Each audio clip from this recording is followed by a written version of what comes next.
Hello friends, welcome to my channel my unique academy.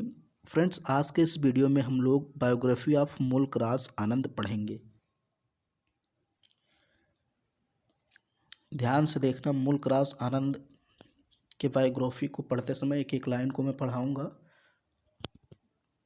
और यही है मुल्क राज आनंद। आप इनको भी देख लीजिए।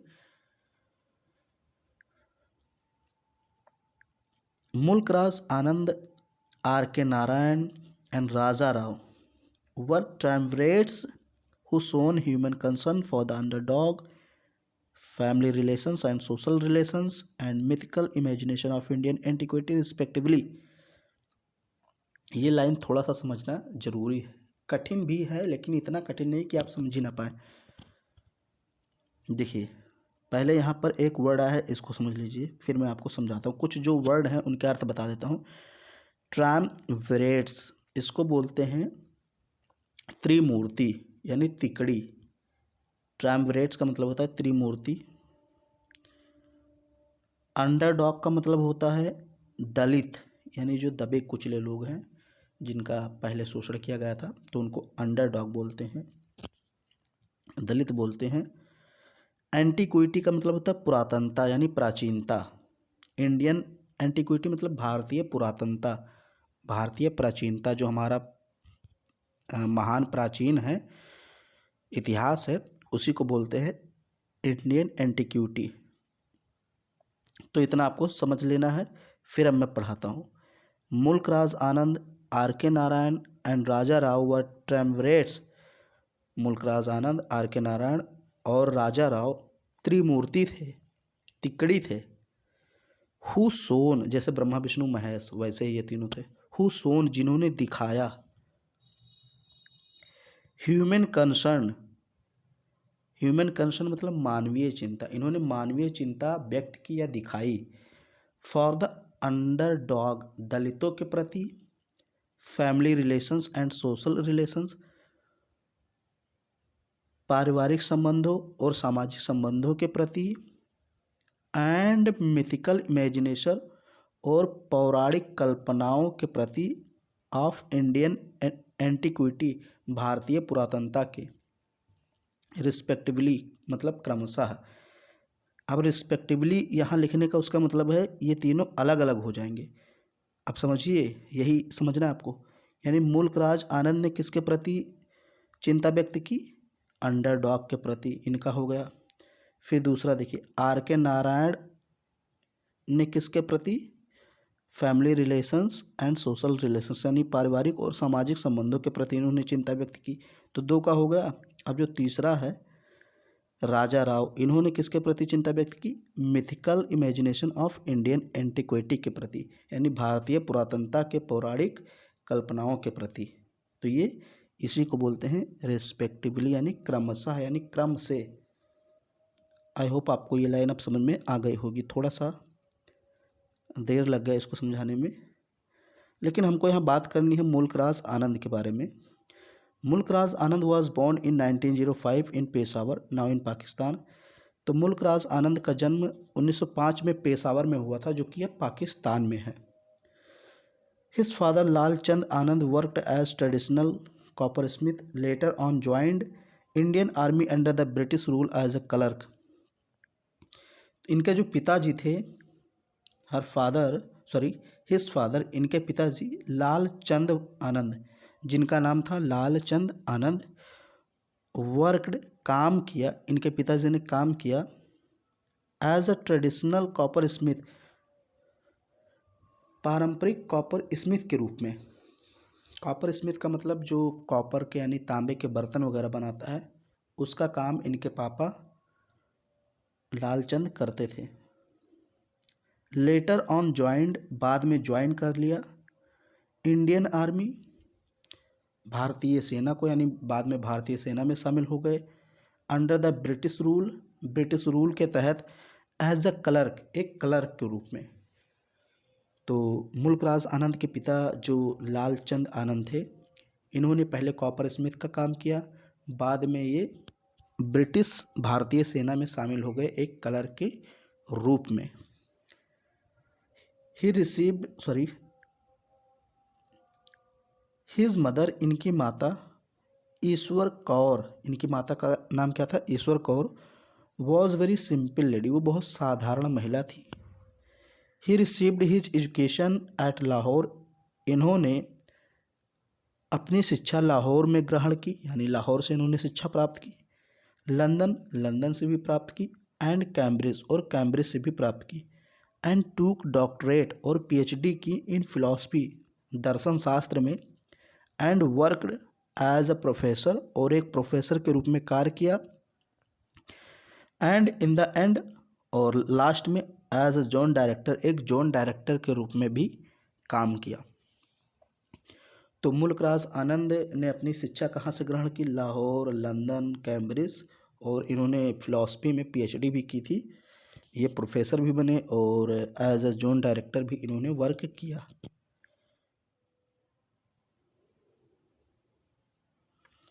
In 1932 he came back to India and stayed at Sabarmati Ashram under the Mahatma Gandhi and wrote Untouchable, returned back to England and wrote Coolie in 1935। देखिए 1932 में ये जब इंडिया वापस आते हैं और साबरमती आश्रम में ठहर जाते हैं, महात्मा गांधी के अंतर्गत, या आप कह सकते हैं महात्मा गांधी के अंडर में ये रहते हैं, क्योंकि महात्मा गांधी उसमें साबरमती आश्रम को चला रहे थे, वहीं पर रहते थे। तो उनके आप कह सकते हैं छत्र छाया में ये आते हैं और एंड रोट अनटचबल, और अनटचबल यानी कि अछूत नाम का एक ये उपन्यास लिखते हैं। मुल्क राज आनंद 1932 में इंडिया वापस आते हैं, महात्मा गांधी के संरक्षण में साबरमती आश्रम में ठहर जाते हैं और अनटचबल नामक एक उपन्यास लिखते हैं। इसको बोलते हैं अछूत, अछूत नामक उपन्यास ये लिखते हैं। रिटर्न बैक टू इंग्लैंड, फिर ये इंग्लैंड वापस चले जाते हैं। एंड रोट कुली इन 1935, और 1935 में एक और उपन्यास लिखते हैं जिसको हम कहते हैं कुली, यानी कुली नाम का एक उपन्यास 1935 में ये लिखते हैं। She also founded progressive writers association for the Indian writers, इन्होंने प्रगतिशील लेखकों का एक संघ बनाया। शी आल्सो फाउंडेड, इन्होंने स्थापना किया प्रोग्रेसिव राइटर्स एसोसिएशन, प्रगतिशील लेखकों का संघ, यानी इन्होंने एक प्रगतिशील लेखकों के संघ की स्थापना की फॉर इंडियन राइटर्स, भारतीय लेखकों के लिए। He worked as the chairman of the Lalit Kala academy, इन्होंने ललित कला एकेडमी के अध्यक्ष के रूप में भी काम किया। He was a man of progressive ideas, प्रगतिशील विचारों वाले व्यक्ति थे। He was a man of progressive ideas, यानी प्रगतिशील विचारों वाले व्यक्ति थे मुल्क राज आनंद। He criticise the social backwardness, इन्होंने सामाजिक पिछड़ेपन का विरोध किया, उसकी आलोचना की। सोशल बैकवर्डनेस का मतलब सामाजिक पिछड़ापन। एंड रिलीजियस कंजर्वेटिज्म, और धार्मिक रूढ़िवादी की भी इन्होंने आलोचना की। ही टोटली अपोज्ड कैपिटलिज्म, इन्होंने पूंजीवाद का विरोध किया। कैपिटलिज्म का मतलब पूंजीवाद। The exploitation of the poor, और गरीबों के शोषण का भी विरोध किया इन्होंने, उसकी भी आलोचना की। एंड क्लास डिस्क्रिमिनेशन, और जो वर्ग भेदभाव था उसकी भी इन्होंने आलोचना की। इन 1968, 1968 में he was given Padma Bhushan, इनको पद्म भूषण से सम्मानित किया गया। एंड इन 1971 साहित्य अकेडमी अवार्ड, और 1971 में इनको साहित्य अकेडमी अवार्ड भी दिया गया फॉर मॉर्निंग फेस के लिए, यानी इनकी एक रचना है मॉर्निंग फेस, उसके लिए इनको साहित्य अकादमी पुरस्कार 1971 में दिया गया।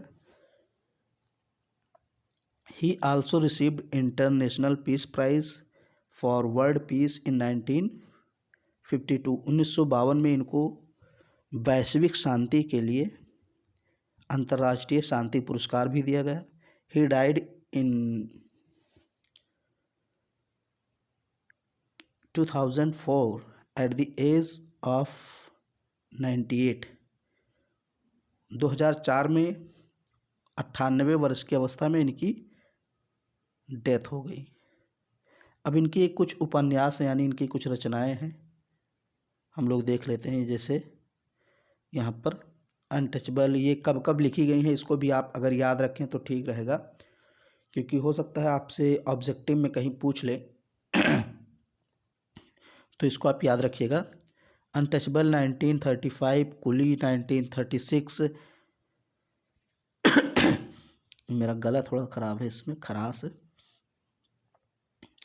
The tulips and bud 1937, the village 1939, ये सब इनके उपन्यास के नाम हैं। Across the black waters 1940, the sword and the sickle 1942, the big heart 1945, the seven summers 1951, the world woman and the cow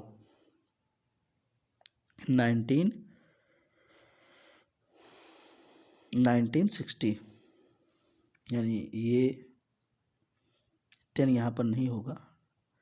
the old woman and the cow. फिर और अगर बात करें तो इनकी कुछ शॉर्ट स्टोरी हैं, इसके बारे में देख लीजिए। The last child and other stories 1934, the barbers trade union of other stories 1944, the tractor and the corn Goddess and the Other Stories 1947, Reflexes on the Golden Bed and Other Stories 1953, Lajwanti and Other Stories 1966, Between Tears and Laughter 1973, Indian Fairy Tales 1946, More Indian Fairy Tales 1961। ये इनकी सारी story collections है, यानी कहानी संग्रह है। तो ये मैंने इनकी रचनाओं के बारे में और इनकी बायोग्राफी के बारे में मैंने आपको बताया। उम्मीद करता हूँ ये वीडियो आपको पसंद आया होगा।